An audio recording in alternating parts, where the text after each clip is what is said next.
Greetings, Vault Hunters all across the 6 galaxies. Welcome to the Bordercast. We are live at our usual time, 2 p.m. Eastern, 11 a.m. Pacific. I'm Mitsu. And I'm Tessica, coming to you every week to break down all things Borderlands. As always, we wanted to take a minute to thank our new listeners on iTunes, Spotify, Stitcher, and those watching live right now on Twitch, YouTube, Facebook, and Steam, or later on the VOD on YouTube. If you are enjoying the program, we would love for you to give us a big old like, follow, or favorite, or you'll make Maurice cry. You don't want to do that. He's so cute. I don't think anybody does. Maurice is the bestest of Saurian boys. Yes. Oh boy. What a week it has been in Borderlands. But first, a little quick news to get through. Tales from the Borderlands is available on Switch. Make sure that you get it if you are a huge lore junkie fan, such as myself and, of course, Tess. There is a lot to enjoy there, including probably, I believe it's your favorite character outside of Maya, right? Gortys? Yes. Yes. Yes. That should tell you everything. She is awesome. And that should tell you everything you need to know if there's a character out there in Borderlands who is as close to Maya as Gortys actually is in Tess's book. Yes. I love her, and I wish they would bring her back because she was so cute and awesome and super powerful. Spoilers Never if know. you haven't. Yeah, I mean, not really spoilers. Just play Tales, okay? Everybody that has never played Tales, I'm talking to you. Play it. It's amazing. Yes. So Maurice's vending machine. This is something I actually want to try and do a little bit more on the show now that we can talk about this every single week. Yeah. Because we're on Thursdays now. So That's true, that's true. Maurice's black market vending machine can be found in Ascension Bluff this week. But what we're going to do is we're not going to say where specifically, just the zone so you can look there. And I'm not going to tell you what's in it either. You got to go find it to go find out what's in it. Awesome. This is good because I have not yet had a chance to jump in the game today, and I'm going to shortly after Bordercast. I will be streaming on this channel, and we'll go there first. Yeah, I think that'll be the plan. If for some reason you do, anybody out there, want to find out more information because maybe you can't play the game right now, but you could have some time to actually sit and look at your phone.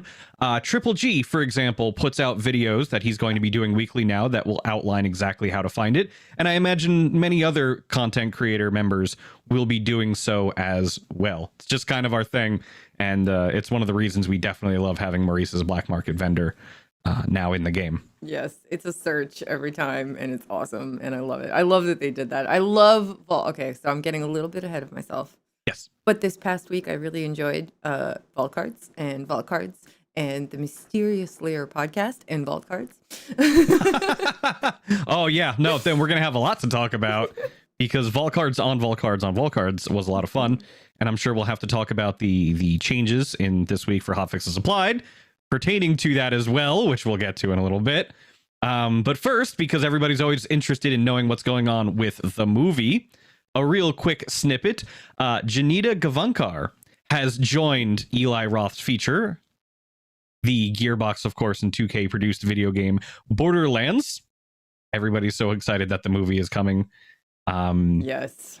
This is an interesting addition because apparently the star of Way Back and The Morning Show, she will play the role of Commander Knox, which Randy outlined as a new key character being introduced into the Borderlands franchise. I believe Randy also went on to say that she is, in a word, badass. I'm a little exhausted by that word sometimes, but it seems he really, really has ideas on where to take this particular character. And it's worth pointing out that her name is Knox, Knoxx, which Borderlands aficionados, such as myself and most of you out there, will remember is the spelling and official name of General Knox and his secret armory from Borderlands 1, which was perhaps the best of the DLCs for Borderlands 1. I kind of agree with that. I've only played through Borderlands 1 and the DLCs once. So it's a little bit harder to judge, which actually I really need to go back and replay the whole series again, because why the heck not? But yeah, I liked that one quite a bit. It was a good DLC. And I think a lot of people really liked that one. So that's very cool to hear. I'm Yeah. very curious. So, just real quick, because I mean, it's always fun to speculate. I'm wondering if because they mentioned, or I think Randy said it on Twitter, they made mention that her father is apparently some, hard ass figure. And I guess maybe she's trying to step out of the shadow. Excuse me. I wish I had that dump button we talked about in the pre-show.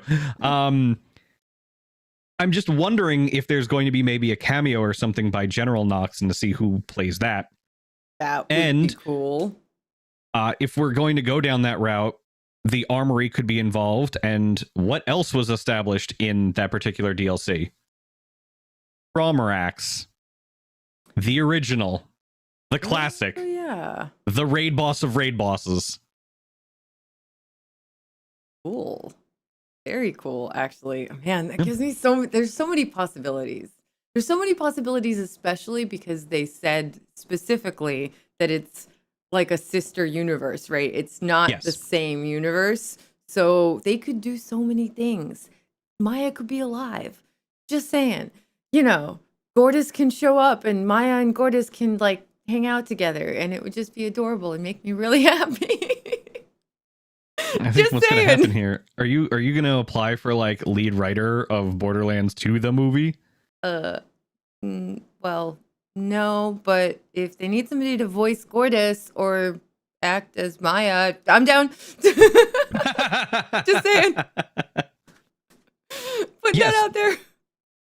And Lowtech in chat saying another fun fact, when she expressed that she was very excited on Twitter to be joining this particular project, Randy mentioned that another character the actress played was part of the inspiration for Amara. Oh, cool. Which character? Do we know which character? I don't remember. I do.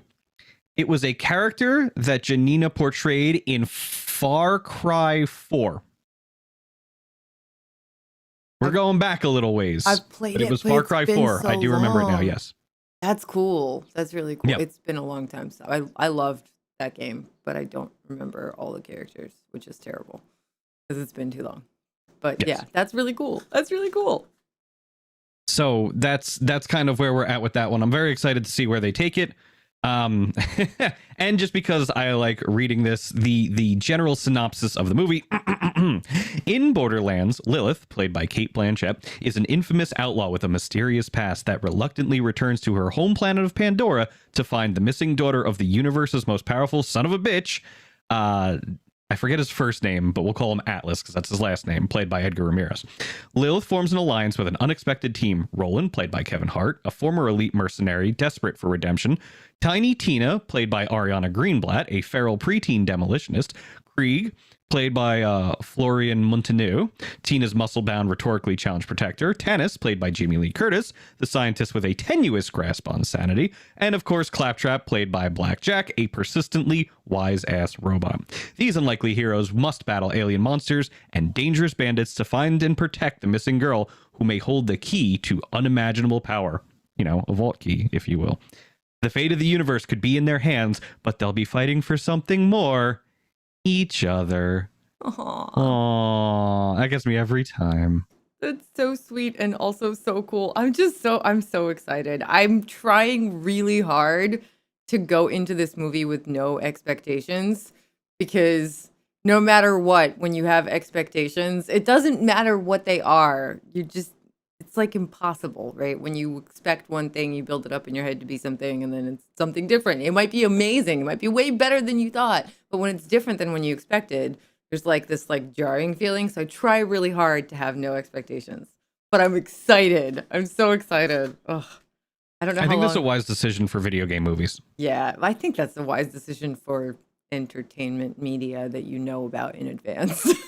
Absolutely. Basically, books, movies, TV shows, video games, absolutely.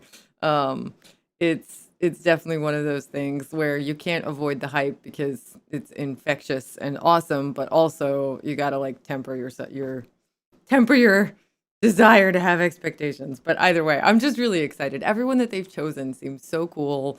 For everybody that naysays some of the choices, just have a little bit of faith.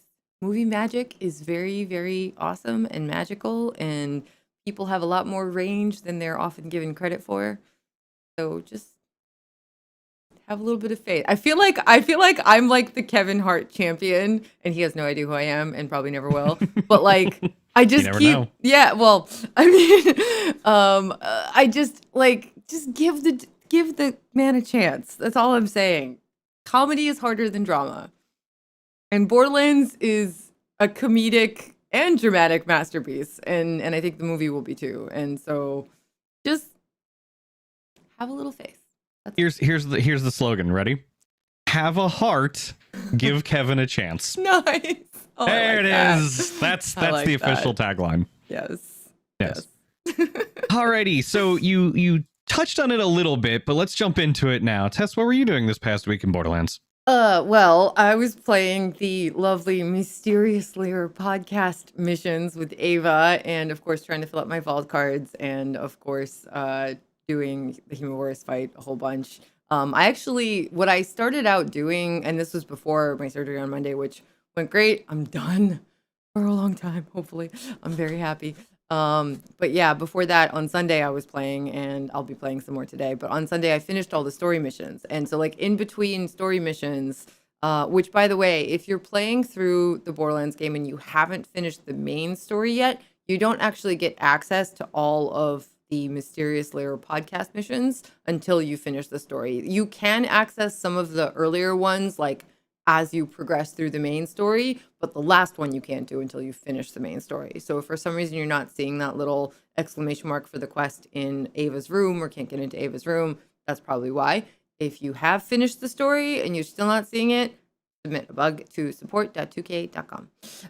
But yeah, and so I was going mission and then hemo fight and then mission and then hemo fight. And it was so fun to do it that way because I had this epic boss fight in between and then really cool missions. And they're like, it's always, I don't know why this always surprises me with Borderlands 3, but every new DLC has like these beautiful new locations and they're always bigger than I expect. Like much bigger than I expect. That whole new area of Promethea that opens up, that gorgeous area on Necrotafeo and all the story stuff that we get out of it, and then the boss fight at the end. I actually like that boss fight even better than Hemo, which is crazy. I just love it. Like I feel like that's a controversial opinion to somebody somewhere. Not me. I understand it. I mean, I like the Hemo and Vermi fight. It's great. I did it at Mayhem 11 a whole bunch, and I'm gonna do it more. But like that fight at the end of the Ava missions is beautiful. First of all, that boss is so cool, and that whole like space that you fight in, and all the lights, and it's hard, and it's just really cool. And the story stuff that they've added with it is really interesting to me. And yeah, I just want to know more. There is a lot to unpack with that, and I'm sure we'll dive into it. I too managed to get some time in to make sure I finish that, and like I said, we'll talk about that in a little bit. I had a little bud time this week. Got to play with King Gathalion again, which is always nice to be able to do. It is so wonderful. I use my friends as a bellwether.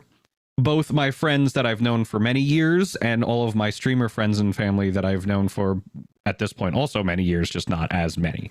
When we're talking about somebody I've known since preschool versus somebody like King Gathalion who I've known for 8 years, slightly different, but you know what I'm trying to say. Anyway, point is, I use everybody as kind of like a bellwether to tell how the general sentiment of the game is going and what can be improved and how I think the public would resonate with certain things. So seeing him for the past week and a half now play Borderlands with myself, by himself, with our friend Char, doing farming runs over and over again, actively working on trying to build a Mose. Nice. It's very exciting to see. And I know that there are still people out there who feel like the game can still be improved. And we're going to talk about that during Hotfixes Applied, because Mario on Twitter did say something about that. Yes. And I feel it's worth reinforcing. Absolutely. But it's just a good thing to see so many people coming back to the game and staying with it this time and really enjoying thoroughly the changes that have been made to it. Yeah, absolutely. And there might be a time where we put down Borderlands 3 for good. Obviously, every game has a life expectancy. So I'm just going to ride this out as long as I can and really enjoy seeing my buds enjoy Borderlands, you know? Yeah, definitely. I mean, I've been seeing sort of both sides of it. I feel like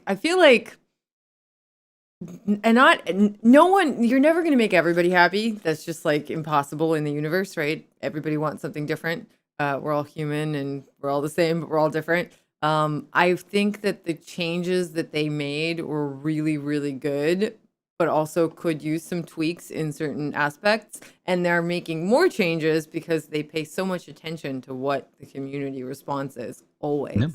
always. And so we'll talk about it more with Hotfixes applied, but absolutely, they're not done. So just, yeah.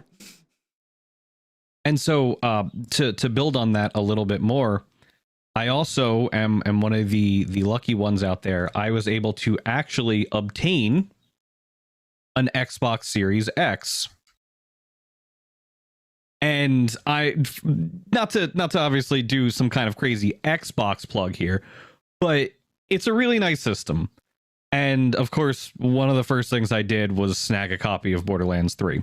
Nice. So I sat down and I played it, and it's wonderful on how it runs, because you have the two options. You can run it in resolution mode, where it's very high quality resolution, or you can run it in performance mode, which degrades the quality a little bit, but also makes it run at 120 FPS, which is pretty dang cool. And I know we talked about that extensively. I want to say, oof, how long has it been now since the release?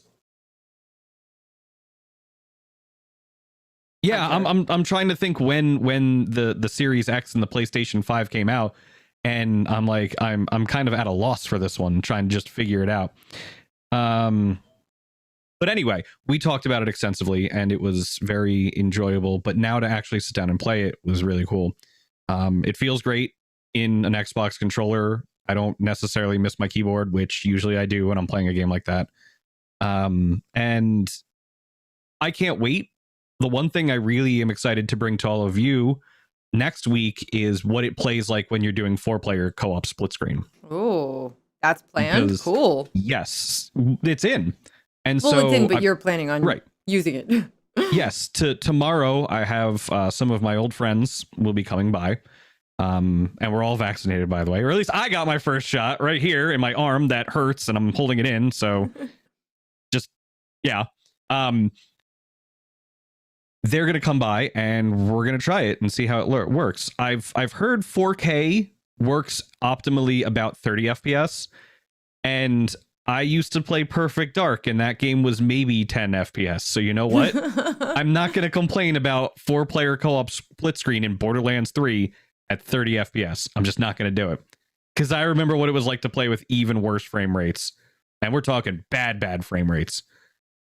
I mean, the reality is very few PCs can push 4K at 60 FPS these days for any game, like consistently. That's a hard thing for a lot of systems, unless you're running a really high-end card, and even that usually isn't that stable. So an Xbox doing it at 30 FPS is great, especially if it's stable. Stable is nice. And it just really depends on your setup too. Like if you have a massive television, then that 4K is absolutely worth it. If you don't, then you don't need the 4K. Yeah. And that's something I do want to reinforce here, because I know there are probably a few people in the YouTube chat right now. There are a few people on Twitter, and there may be occasionally a couple of people in the Twitch chats who are going to say this. I have experienced crashing. I'm going to say this. I now know your pain, and it seems that it's a hard lock when I'm changing between one map and another. So I did my due diligence and reported it to support.2k.com. And of course, we've also passed this feedback along to Gearbox and 2K. So hopefully this issue is resolved faster rather than slower. But they are hopefully aware of it by now, and it will get resolved. Because it's going to suck a little bit if I have my friends over tomorrow and we're loading between one place to another and the game hard crashes every single time. We can't actually play very much. So I'm keeping my fingers crossed that maybe it was just it wasn't indicative of a serious issue. It was just kind of a two off kind of problem, if you will, because I think it happened twice to me. Yeah. Once was a soft lock up and the other one was a straight crash. So I mean, it might be that something behind the scenes just needed to be updated, and maybe with the hotfix it's fixed. Who knows? I do know that when I started playing last week on my AMD powered PC, I had crashes until I updated my drivers. And I mean, it's just kind of standard. If there's a new driver you want to update, especially a graphics card driver. And it wasn't crashing during gameplay. It was actually only crashing when I tried to exit out of the game. It would just crash to desktop and like give me an error message. And I was like, maybe I need to update my drivers. That's my first thought. And lo and behold, there was a brand new driver from AMD. Thank you very much to AMD. And my 6800 XT is chugging right along, no problems now. It's great. making it happen. Yeah, it runs it so well. I'm so lucky that I have that. It's ridiculous. It really is. It runs Borderlands so well. It runs everything so well, but Borderlands especially is just gorgeous. Yeah. Oh, and I forgot to mention this. When I was playing with our brand new gifted Xbox Elite Series 2 controllers with the Borderlands skin on it and everything. It's so beautiful. Oh, they're absolutely wonderful. You know what? I should have done. See, I'm bad at show prep. I should have brought it in so that way I could hold it up for everybody to take a look at. For those who haven't seen it, but next week, somebody remind me next week. So we've always got a lot going on here, and the game is still ever evolving, which is nice because they haven't just released that big patch and thrown everything else to the wind, which means, for the first time in a while, I believe 2 weeks in a row. Well, actually, no, it's been 4 weeks in a row now, I think. We get to do my favorite segment on the show. Oh, yes. Oh, yes. Hotfixes applied. Oh, boy. You want to start us off, Tess? Sure. Go for it. Give me 1 second.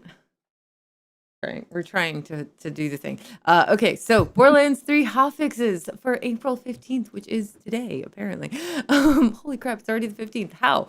Today's set of changes for Borderlands 3 is addressing the various pieces of feedback that arose from the launch of Director's Cut and the lowered world drop rate for loot while playing in Mayhem levels. As a reminder, Maurice's Black Market vending machine will be moving to a new location on Thursdays at 9 a.m. Pacific, 12 p.m. Eastern. That's 2 hours before Bordercast, so we can usually tell you approximately where it is. These changes will be live on all platforms, so today's hotfix is already live by 12 p.m. Pacific, 9 a.m. East. 12 p.m. Pacific is 9 a.m. No, 3 p.m. Eastern. That would be 3 p.m. Eastern, yeah. 3 p.m. Eastern. Sorry about that. Time zones. That's okay. Time zones. Wibbledy-wobbledy, timey-wimey. Yeah, so actually in about 20 minutes, they will be live everywhere. To apply hotfixes, make sure you wait at the main menu until you see a sign that reads Hotfixes Applied. If you are experiencing any issues or want to provide feedback, please submit a ticket to support.2k.com. If you're hanging out in the Twitch chat, you can type !support to get a handy link.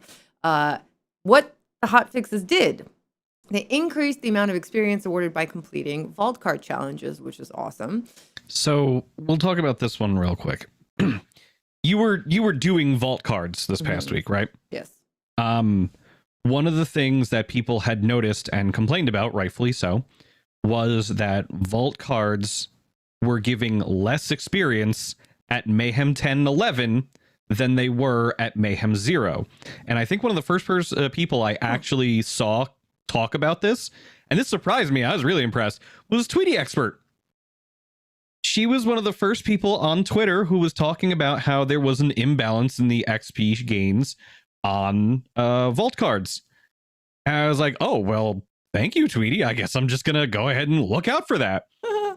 I think I saw that, but I feel like I saw it, but I saw it maybe on the day after I had my surgery, and I had already, like, I think I saw it too late because I didn't realize, and I just stayed on Mayhem 11 the whole time. Yeah. I mean, it's Mayhem 11. When you're used to it, you just kind of do your thing and go. And that's what's so weird. When I'm playing with Goth, he likes to play on Mayhem 10. So I'm like, oh man, I have to deal with modifiers again. I'm not used to this. This is weird. Yeah. And they could be really fun. It's just when you're really used to Mayhem 11 to go back and switch, it's like culture shock or something. Yes. modifier shock. But it can be really, really fun. So good question in chat. Where are the vault cards? So this is important. I didn't realize this at first either. So to see the vault cards, you just have to go into your menu, like as if you were going into your backpack or your map or any of those or like looking at your guardian ranks. It's in that same menu. There's now another tab all the way over on the right. So that tab all the way over on your right is the vault card tab, and you just click on that, and you have to actually look at it at least once before you start earning experience. So that's an important thing to note. I didn't start earning any experience, and I don't know if that's still the case, but that was the case for me at least last week. I had to look at the vault card, and then I started earning experience, and I actively was trying to pursue the daily challenges. So there's usually 3 daily challenges. Those change every day at 9 a.m. Pacific, 12 p.m. Eastern. And then there's a weekly challenge that changes every Thursday. So keep that in mind. Yes. And completing those is one way to get some really badass rewards. Yeah. I don't usually like saying that, but they are some really good rewards. So what else we got? You requested a thing, and Magical Robot Arm has provided a thing. Oh. Oh, there it is. Yeah.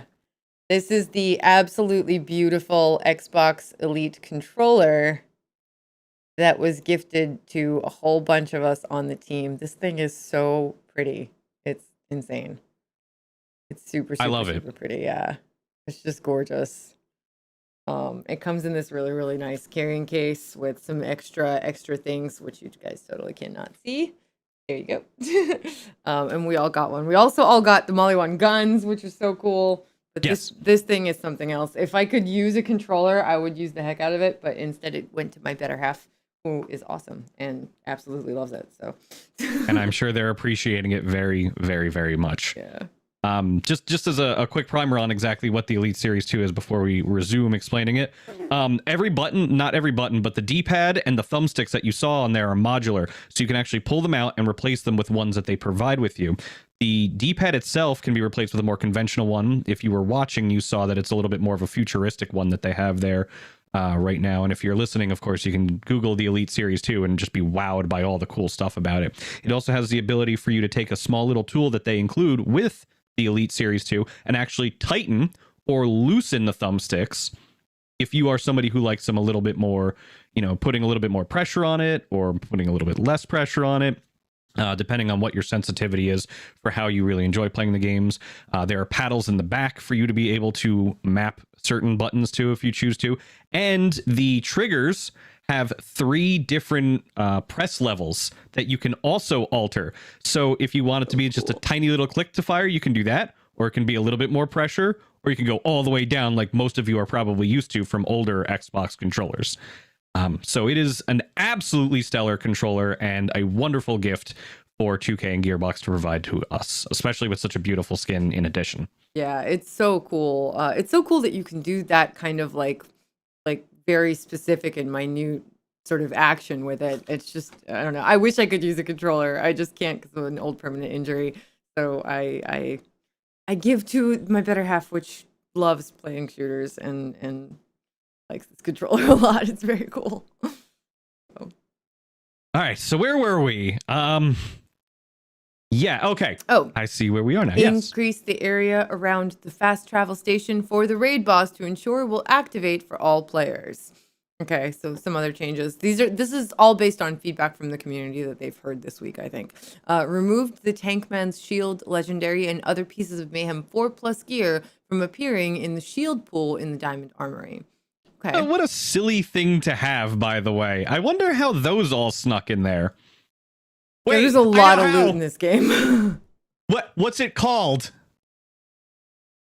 It's called the Tankman's Shield. Yeah. And it's in the shield pool of the Diamond Armory. Right. Did somebody accidentally throw it in there because they saw the name? Or did like some sort of scripting program that they might have written for it? I honestly have no idea, but I don't either. It's just that they fixed. Yes, it is done now, but that's just really amusing to me that for some reason the Tankman Shield showed up in the shield thing. That was really cool. Yeah. I just realized I still have my wristband on from getting my my shot. Oops. Oh.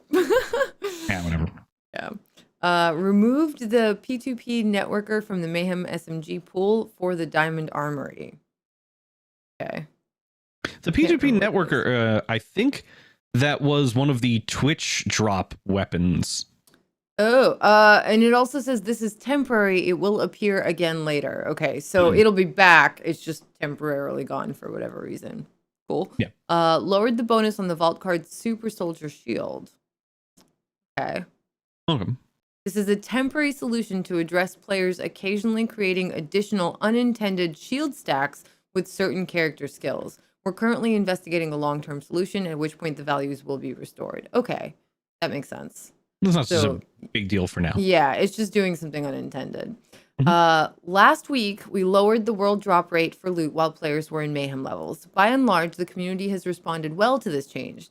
We did see many members of the community express concerns about the drop rate on gear like class mods and artifacts being harder to find. This makes sense, and we totally understand and agree that the overall opportunity to get this gear should be a bit higher. We still want to make sure that legendary gear is special, but that the time investment feels rewarding. We're continuing to monitor, and we'll make fine-tuning adjustments in the future. We're also working out a plan to move world drop gear to dedicated sources in the Guns, Love, and Tentacles DLC add-on. Which Excellent. is huge. Yeah, that's a big one that I think we've wanted for a while. So yes. Increase the chance for class mods and artifacts to drop in trials chests. Very cool. Increase the chance to find legendary gear in rare chests. That's awesome. That's actually really, really awesome. Because that was a change we specifically talked about on the Borderlands channel on Sunday when I played. And I think last Thursday as well. Just because these things, like now that legendaries, because before they were just legendaries everywhere all the time. Like it was too much. Now they've diminished it so much that certain things are hard to find, and chests didn't feel special. And before it made sense for them not to feel special because there were just so many world drops. But now it actually makes a lot of sense for chests to have a little bit of a higher chance of having some nice legendaries in them, which makes it more exciting when you open one, which now I am very psyched to go and do later today, right here on the Borderlands channel. And we should take a quick conversational sidebar here to really talk about this real quick. The drop rates as they are now in general, I personally like them. I understand the need for there need to be changes specifically to class mods and artifacts. That's very fair. And I think Lazy was posting on Twitter earlier that he had gone through a proving grounds as fast as he possibly could and only got purples out of that chest. And the point of a proving ground is the faster you do it and the more side objectives you do, the better that end chest loot is supposed to be. So having purples pop out of that chest is really disheartening because proving grounds do take a few minutes at least. They're not go in, press button, receive bacon. It doesn't work that way. You know? So I think that there is a conversation to be had about it. I don't overall want the drop rates to go back to how they were, because the entire point of why they were nerfed in the first place was because of how the anoint system worked. And I know I talked about that, I think, with Goth and Char and Beemore last week when just before we were about to do Hemovorus and things like that. We were just making conversation. But I've noticed that there are some people out there, I think Lazy and Quag in particular, who are advocating for the drop rates of world drops to just go back to the way they were. I don't necessarily agree with that. I think that maybe we could find a happy medium where it stays lower, because I don't want to be inundated with legendaries anymore. I want them to feel like a really special moment in the game, a really like, oh, here comes the power spike, like you get in Arms Race. That's why I like playing Arms Race. Yeah. Because if you happen to get a legendary, you're like, well, I got a Maggie. This is my Arms Race now. One shot everything. Yeah. It should feel like that in the main game too. I'm really surprised that. So, like, I think I've seen this on Twitter, and I'll have to ask them because I don't really understand why they feel this way. Because those are two people that are especially good and especially fast at the game. Oh, yeah. And I feel like it would be easier for them to get what they need just by virtue of being them, and for them to advocate for the drop rates to go back, which it really was just too much. It was so much. Doesn't really make sense.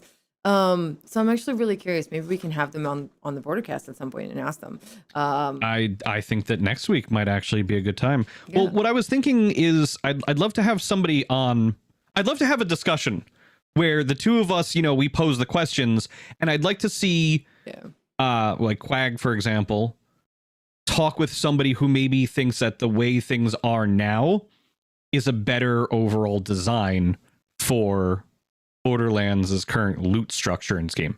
Yeah, I mean, and I'd we like to both see the two of them but have that discussion. Yeah, I want to know. I mean, we'll chime in, obviously, but I want to have more representation from the community as to why they feel these certain ways and listen to how those positions can be justified better. You know what I mean? Yeah, I'm just really curious about what like the thinking is behind that. Not that it's not valid. I just like personally don't understand it. And I want to pick their brains because they're very, very smart guys. And I do feel like it was just overwhelming before, and it absolutely did not feel all that special because there were just legendaries everywhere. Legendaries here, legendaries there, legendaries all over the place, right? And it feels a lot better and it feels a lot more special. And it also is just so much easier to sort through things. And definitely they've adjusted things back and are making sure there are more dedicated drops. And they're still tweaking, like they're not done tweaking just based on what they wrote in the hotfixes and what they've said on Twitter. They're listening, they're paying attention, and they are still working on making sure that everything is at the level that everybody can live with, right? And hopefully be happy with. But I definitely think that we're going in the right direction as opposed to like if we just went back to the way it was, I think more people would be unhappy, right? So I don't know. I'm just really curious about the thinking because to me it feels so much better, but I don't know. I think part of the issue that's really worth highlighting here is being just very clear about the need for targeted drops, because now that targeted drops are pretty well established in the game, most of the things that you all out there in TV land care about, you can go and farm. And of course, we can have a discussion about how console farming is kind of unfortunate at the moment. And I'm sure I'll have to experience that very soon as well as I continue my journey with the Xbox Series X. But that aside, if you have these targeted farm drops for everything that you need, the loot, you don't need to up world drops again because you could just go target for whatever you want. So there's a viewer in chat that's saying farming a dedicated drop with a group of friends is a lot harder versus just playing through an area with a group. So like open world farming. Is that because of like loading in and the group being separated and stuff like that? Is that why? I guess load screens and things like that on console. That's the only thing I can think of that would make that harder. Quitting and reloading over and over. Yeah. Okay.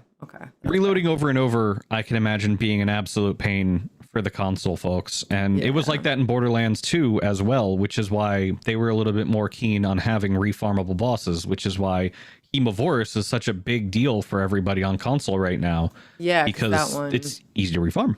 Yeah. Yeah. Yeah. Okay, that actually does make sense, and I understand, and I don't know if it's at all possible for them to do things differently for PC and for console. I don't think it's possible. It would be cool if it was. Even if it were, people are going to complain. They're going to say, well, that's not fair. How come console has it easier? How come PC has it harder? How come their drop rates are different? Maybe I'll just go farm on this. And I don't want there to be this PC versus console war. Yeah. We did that like 20 years ago when it was like N64 and PlayStation 1 and PC and people were fighting back then. We're done with that.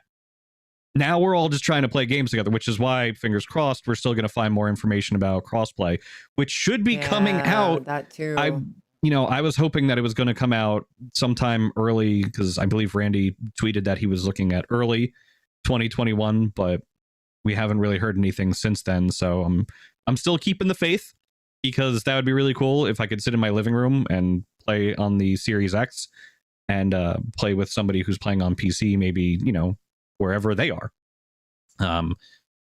Yeah, the drop rates are something that I think is going to be a sticking issue for a while. I think right now the big solution is to make Proving Grounds more rewarding. If you do all of the things and finish it within the time limit, the like maximum time limit, that would probably help alleviate people's concerns. And Yeah. they mentioned that they're looking at Guns, Love, and Tentacles and Yeah. making sure that they have dedicated drops. That is the other thing that will go a long way towards making sure people feel like their time is being respected for the farming that they want to do. Yeah, yeah, no, you're right. So with crossplay coming, we don't know when, but it is coming. Doesn't make sense to have different setups for different consoles at all or different platforms at all.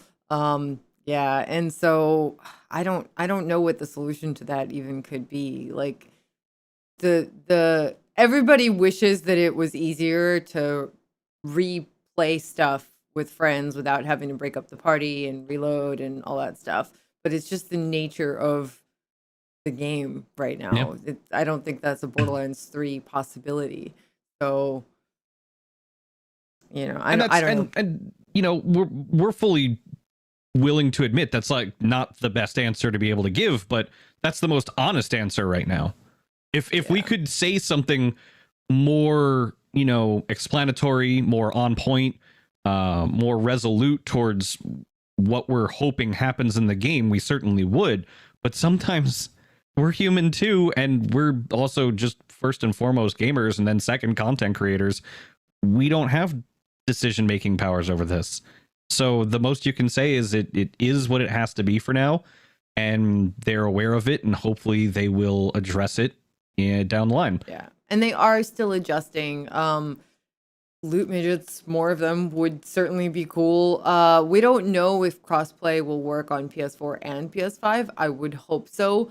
But I will say this, and this is not just a Borderlands 3 issue, but PS4 is a aging platform, right? And games are outpacing the capabilities of the platform. And even games that have existed, like started their lives like Borderlands on that platform, they're just out. They've outgrown it, over Yes. the course of the lifetime of the game. And Borderlands is far from the only one. PS4, unfortunately, and I know this is like I feel like such an elitist butthole saying this because not everybody can get a PS. I can't even get a PS5. I've been trying for months. And not everybody has PC, and not everybody can get a Series X. They're very, very hard to find, and they're very expensive. Yeah. So these things should work well still on the older platforms, but should, unfortunately, is just not always reality.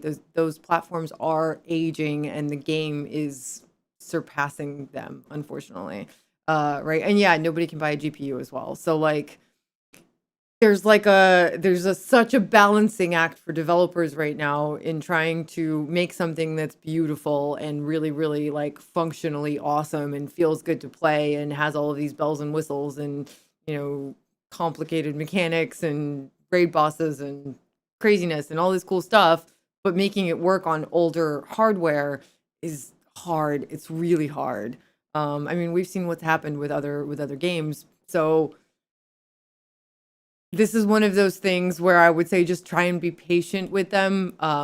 Keep reporting and keep being constructively critical in a mature and kind way. The developers are humans and they work so hard, and all they want is for all of us to like have a good time with this game. That's literally their entire goal. It's in the behind the scenes stuff, which by the way, we haven't talked about that yet, but the behind the scenes stuff is Oh, so good.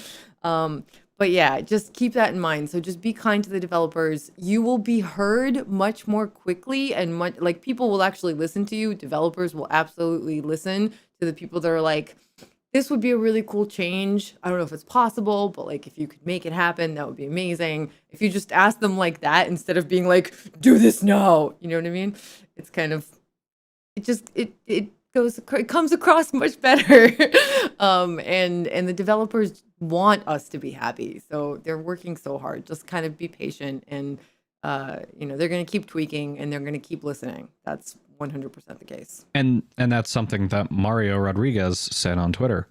Mario was very clear that these changes are the first of many that are still coming down the line, and they are looking at the feedback, and they are looking at the drop rates, and they are looking at where they can make a lot of these pain points easier for people to digest and swallow, rather than just being adversarial and being like, nope, this is the way it is, and you're just going to have to deal with it. So there is an open kind of dialogue with that. This is I've seen this analogy before. Professor Smuck, I saw you talking earlier, not having vault cards when you bought the Ultimate Edition. That's pissing you off. So what I would say first and foremost to that particular point is support.2k.com, one of the most important things that you can possibly do. Now, to your next question, do you get upset when your food comes out the wrong way when you order it? Absolutely. However, that is food. This is a video game. There is a drastic difference in what you are asking for. When you go out to a restaurant, you are paying for a very specific and unique one-time experience that cannot be changed other than sending the food back, which is fine. You can send the food back, or you could even request a refund if it really was that bad. If there's a fly in your soup, fine. Nobody's going to judge you on that, least of all me, having worked in customer service for several years. It's just the right thing to do. However, a video game is a much different process. Video games are built over years by hundreds, if not thousands of developers when you're looking at a AAA game, such as Borderlands 3. Okay? And sometimes, and this does happen, when a game is released or when a new patch or a new DLC comes out, shit don't work. Shit break. And that sucks. And I understand those frustrations. As I was saying earlier on the show, I'm having problems right now playing on Xbox Series X because when I load into a new map, the game will hard crash. That upsets me. That makes me very sad. However, I also know that it upsets the people who are making this game, the people who are working on this game. It upsets us, and we don't even do that because we feel that, and we want to try and figure out something to make it better for you guys too. But there's only so much we can do. I'm not a math guy. I talk. That's all I'm good at. So there is a huge difference between that analogy and where we actually are with this. And that's why Tess and I constantly say, just please, we understand your frustration. We know that sometimes things just don't come out the way that we expect them to. But our expectations are also the developers' desires. They want it to be a one-off and done. That makes their job so much easier if they have a flawless launch. But how often does that happen in our industry? Yeah. It doesn't. Not I would say maybe 1 out of 100. Yeah, believe us when we say that no one is more critical and no one wants the game to be its best self more than the devs. Literally, that is their entire purpose, is to make it the best game that it can be for all of us and to make it run as best as it possibly can for all of us. It's very, very difficult with like an unbelievable variety of components in the PC world to accommodate every single one and to completely like know that there won't be any bugs. Also, just games are so like the code is so complicated and there's so much of it. And like all I know about coding and like programming and all of that is very, very limited to programming my keyboard. Right? I know how to program this. And even that, I only know how to program it because I basically copy and paste what a really, really awesome mod of mine has taught me to copy and paste.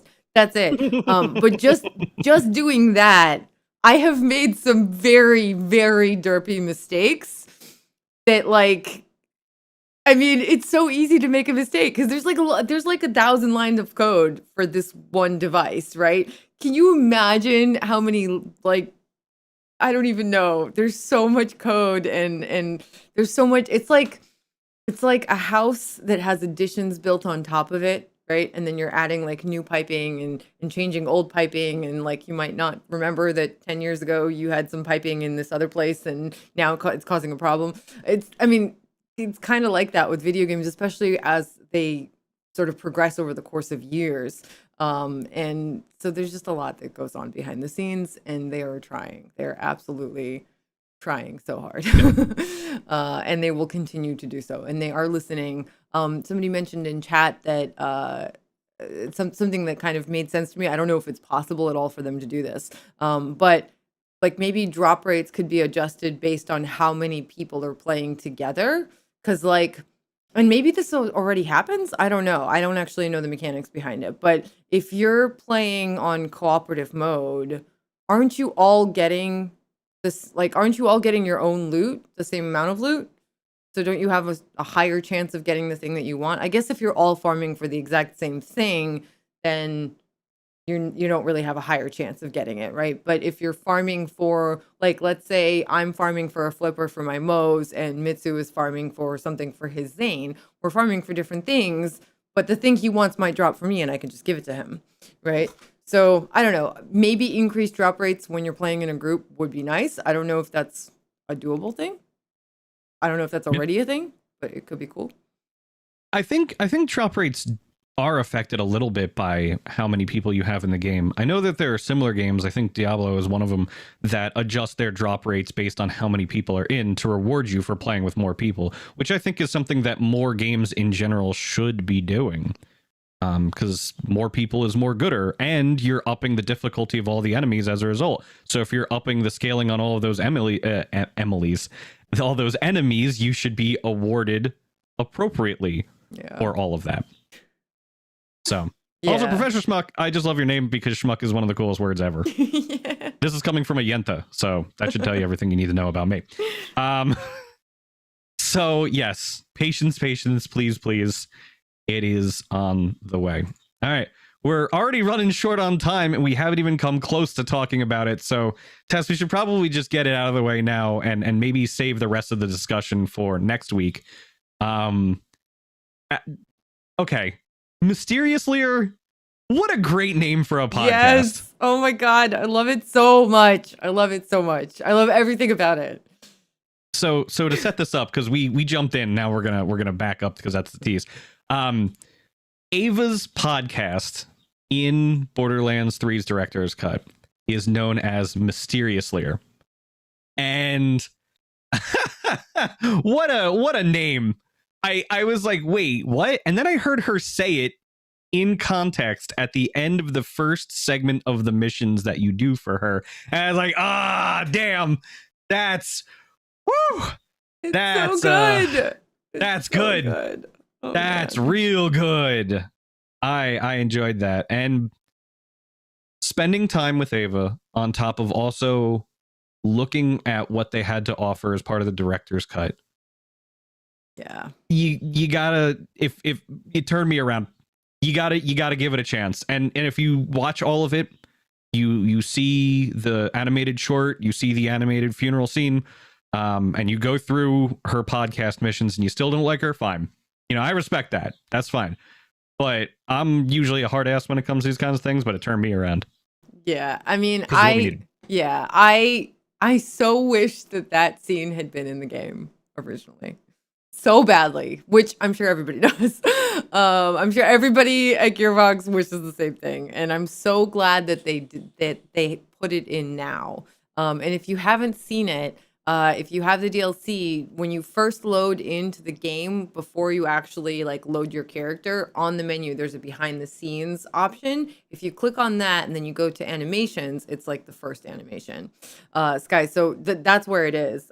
It's in your game I'll show you. So I will be streaming some Borderlands on this channel in like probably about an hour after the broadcast ends, maybe 45 minutes. And I will show you. So just come back by and I'll totally show you. But basically on the main menu, before you actually get into the game, there's a behind the scenes option. If you click on that and then you go to animations, it's the first animation. And it's basically an animated storyboard. And it's voice acted. They actually brought the voice actors back to record the voices for this storyboard because the scene never actually got made.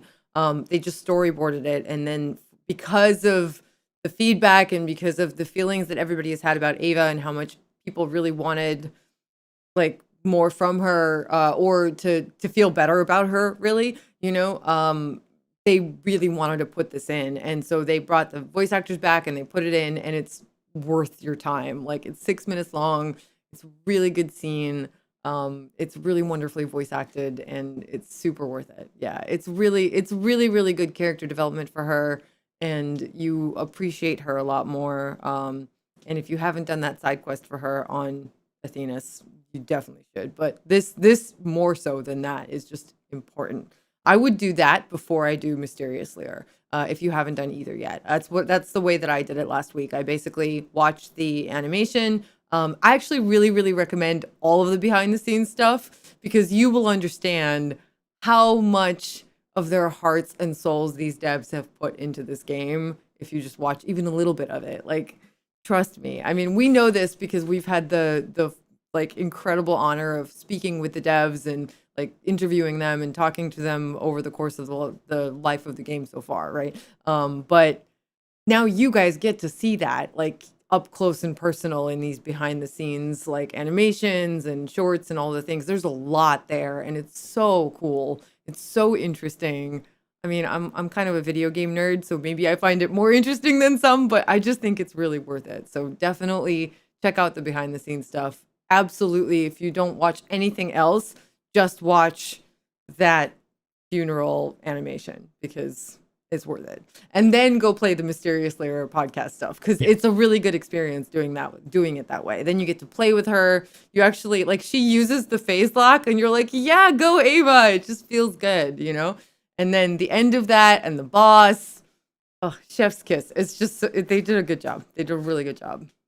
It's a lot of fun. I guess what we'll do is we'll make this a two-parter. We'll hold off on discussing the meat and potatoes of it until next week and just kind of preface that discussion now. But yeah, you know what? Giving the people another week to kind of digest everything might be a really good idea.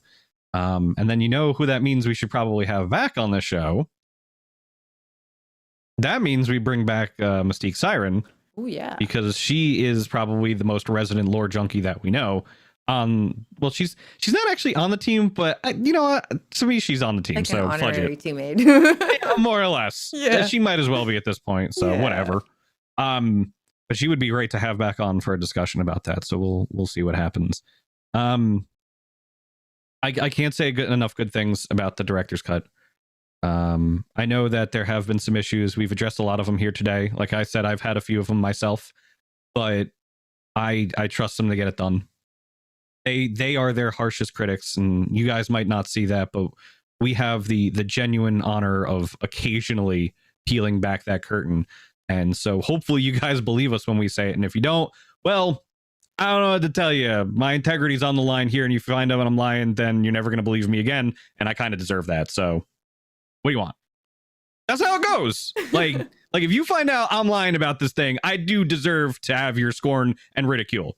But I promise you I'm not. He's not lying, yeah. I'm not. So yeah, it's good. And I'm excited to talk about it more. It's a really good idea to have Mystique on. Hopefully she can join us. Yeah, it's just good. I'm gonna play through it all again, like shortly, later today, right here on Borderlands channel. I just want to, and I'll probably watch some more of the behind the scenes stuff. I'm trying not to just like binge it all, because it's really good and I want to watch it together with you guys. But part of me just wants to like put it on and watch it all at once with Rob. But I'm gonna try to like pace myself, because there's a lot and it's really cool. Yeah. So yeah, just stay tuned. Stay tuned for more tweaks and changes and things that the devs are working on. They are listening. Just please continue to be constructively critical and kind. Okay. Because you will actually get listened to a lot better, a lot more. And also because honestly, the devs work so hard and they deserve the respect. They really do. They just work so hard, and it's amazing because we get to play the awesome fruits of their labor. Yeah. And we're doing our best to pass all of that feedback along too. So if certain things come up, like what we were talking about with the vault cards earlier, I have seen that complaint a few times from a few different people. So I know that it is at least a known issue. And that's the value in reporting to support.2k.com, because if there is a fix, that might not be something that would come in a hot fix. Maybe they can point you in the right direction. And if not, then now you know that they're definitely aware of it, and it will get taken care of as time goes on. Yeah, and just as a note, if you ever find a bug or something that you think is a bug, just try to go to support.2k.com and try to make sure that you explain it in such a way that they can repeat whatever the issue was. If it's reproducible, then they can do it and see what went wrong and fix it. That's true of any kind of code thing, but it's just true of any kind of thing that you're trying to fix, right? Just if you can reproduce the problem, you can figure out the cause and then fix it more easily. Mm-hmm. So, with all of that in mind, I think this is probably a good jumping off point. We've talked everybody's ears off for quite some time now. And honestly, I kind of want to go back in the living room and play more of Borderlands 3 on the TV, because I've been waiting quite some time to make that happen. And I just love the feel of the Elite Series 2 controller that they provided as well. So yeah, it's so nice. Yeah. Nice. I'm psyched to play more. I'll be back. So if we're ending now, I'll be back by 4 p.m. Eastern, which is in about 45 minutes, right here on the Borderlands channel, playing some Borderlands. Cool. Season Pass 2. It's out right now. Borderlands, the Ultimate Edition, which includes every ding-dang diddly-dong thing. That's out right now. So if you haven't gotten Borderlands 2 or Borderlands 2, see, I'm still back in that because the Season Pass 2. If you haven't gotten Borderlands 2, get that too. But if you haven't gotten Borderlands 3 yet, please do yourself a favor and go get it. The game really is in the best state that it ever has been in, and they're still working on making tweaks to it to make it even better as time goes on. I can personally vouch for many people who left the game after a couple months who have come back now and are really. I'm literally. I've got Corey on, the King Athalion on over here. I'm literally watching him play while we're doing the show, and he has been live since like 8 or 9 in the morning.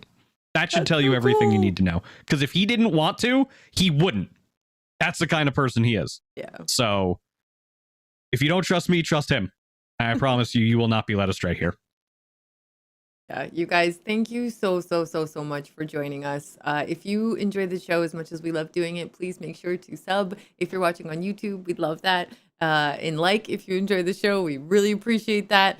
Make sure that if you are listening to the podcast, you have notifications set up on Spotify, SoundCloud, iTunes, TuneIn, YouTube Music, and Stitcher, because we're available on all of those platforms. Podcast form of the Bordercast. If you want to catch up on previous Bordercasts, totally cool to do that. They're all up there from season 2 on. Also, Ultimate Vault Hunter is up there, and the Borderlands show, previous episodes. And we're here live on Twitch and Facebook and YouTube and Steam every Thursday at 2 p.m. Eastern, 11 a.m. Pacific. That's a lot of stuff, right? Yeah. Unbelievable. Tess, where can they find you on the internet? Right here on the Borderlands channel a lot. And also on Twitter at Tess Games, on Instagram at Tess Games, where I need to post more, but I post more on stories, but I do post sometimes. I'll post again soon, I promise. And my own channel, of course, Tessa CHKA on Twitch. And you, Mitsu?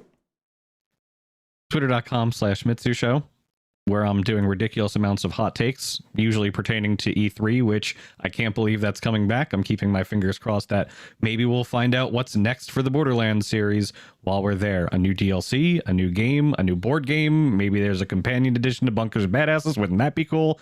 Who knows? E3 is soon. I'm hoping for more information about whatever is next for the series. And of course, twitch.tv/Mitsu, MITSU. In the occasional time that I actually get a chance to stream from all the busyness that I have been over the past couple weeks, especially after getting that shot. Oh boy, wiped me out yesterday. And the second one's supposed to be worse.